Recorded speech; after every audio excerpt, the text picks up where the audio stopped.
Bonjour, bienvenue dans ce premier épisode où nous allons voir comment réaliser un cadre puzzle, ici le cadre Agent Carter. La première étape est de dessiner la silhouette du cadre. Il ne faut pas trop faire de détails parce que sinon ça ferait pas joli à la fin. Et je décalque la silhouette en la découpant du papier. La deuxième étape est de scier les pièces. Je fais ça avec une scie à chantourner dans une planche de MDF de 5 mm. Il ne faut pas prendre une planche plus épaisse parce que sinon ça casserait les lames facilement. J'utilise une sauterelle pour fixer la planche sur l'établi, ce qui est plus facile qu'un serre-joint parce que on peut fixer et retirer la planche facilement.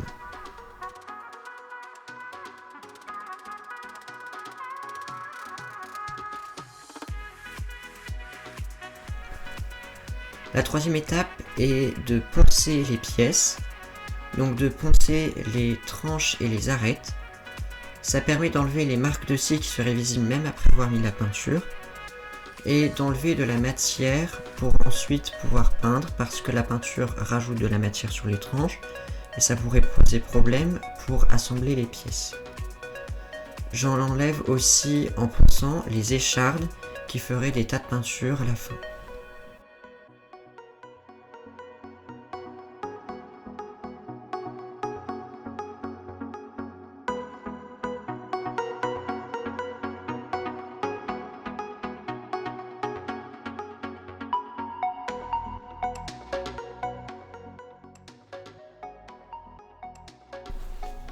La quatrième étape est le surfaçage du tasseau.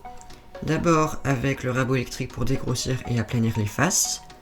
Ensuite avec la scie sur table pour mettre le tasseau à des dimensions spécifiques, aplanir et avoir des faces bien parallèles. Finalement j'utilise la ponceuse pour enlever les marques de rabot, de scie, d'éventuelles échardes qui sont restées.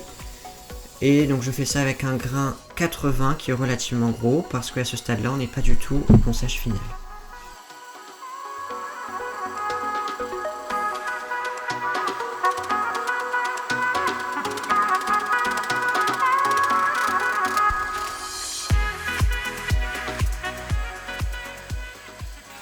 La cinquième étape est le rainurage du tasseau.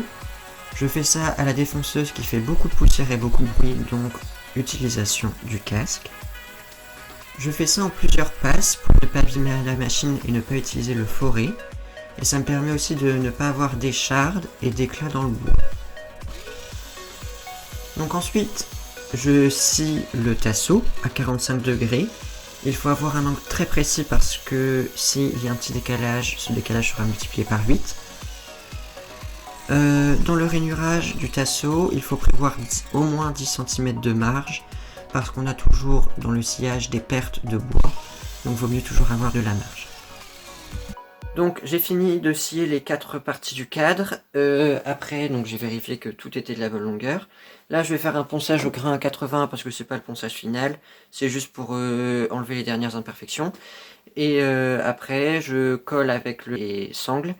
Et puis on se retrouve après le collage pour la peinture.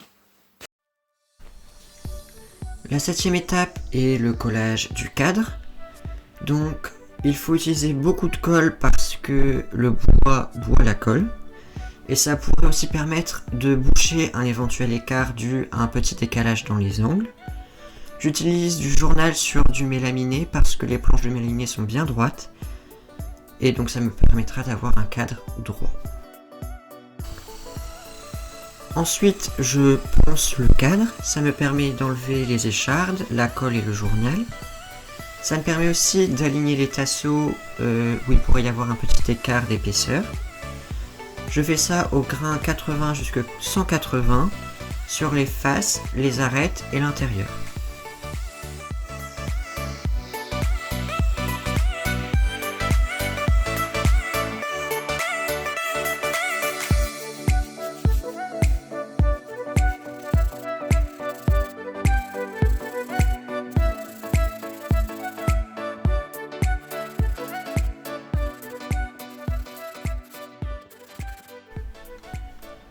Neuvième étape, la peinture.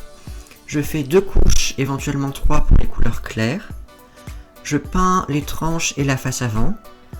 Pour les lettres et le cadre, je prends une couleur des pièces, donc ici le bleu, que je mélange au blanc pour avoir quelque chose qui ressort moins. Ensuite, je surface le fond. J'utilise des planches de palette, donc il faut faire très attention aux clous qui pourraient abîmer les machines. J'utilise des planches de la même essence, donc du sapin, pour avoir un fond uniforme.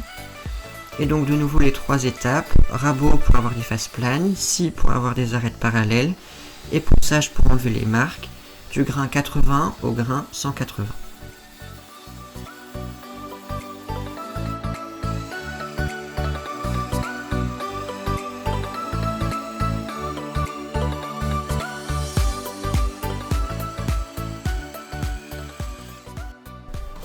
La 11e étape est le sciage et le collage du fond.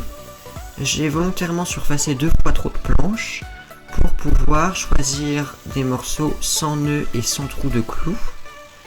Donc je fais d'abord une petite pièce pour un coin. Je plaque la planche suivante sur la première pièce, je marque l'endroit où je dois la couper, je la suis et ainsi de suite pour toutes les pièces. Pour le collage, je mets généreusement de la colle dans le coin pour éviter que ça bave sur l'avant du cadre. Si jamais il y a des grosses bavures, je les nettoie avec du sopalin ou un torchon humide, mais je laisse les petites bavures parce que la colle devient transparente au séchage et donc ça se verra pas.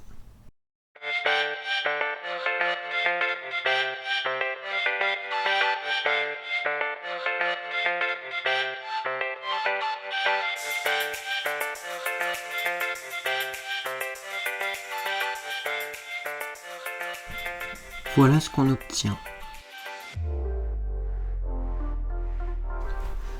Après le collage du fond, je colle les pièces. Donc d'abord je les positionne toutes en les mettant bien au milieu. Je marque avec 2 points l'endroit où la pièce principale doit se situer, donc ici la veste. Et puis je la colle et je dispose les autres en fonction de la première. Donc pour coller, j'applique un film relativement fin de colle partout et je fais un tas de colle au milieu de la pièce pour que ça puisse se répartir uniformément.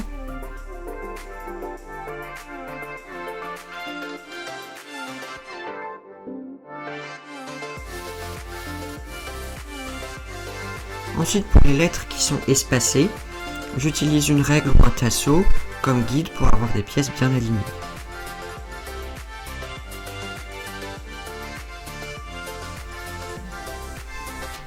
Pour les lettres, j'applique simplement un fil de colle au centre de la pièce.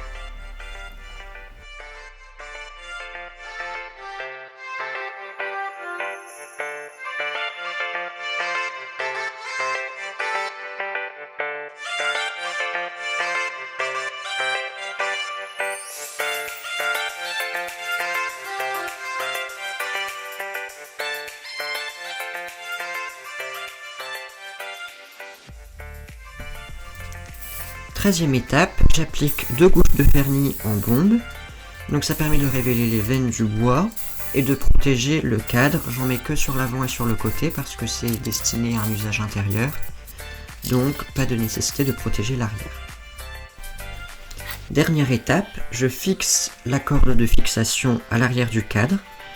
Je brûle les 2 bouts de la corde pour empêcher qu'elle s'effiloche.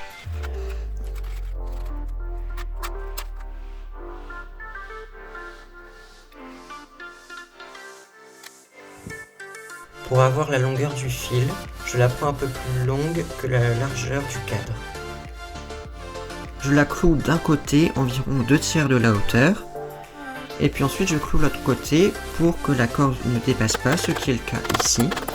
Donc j'ajuste l'endroit où je mets le clou, et puis je coupe et je brûle l'excès de corde.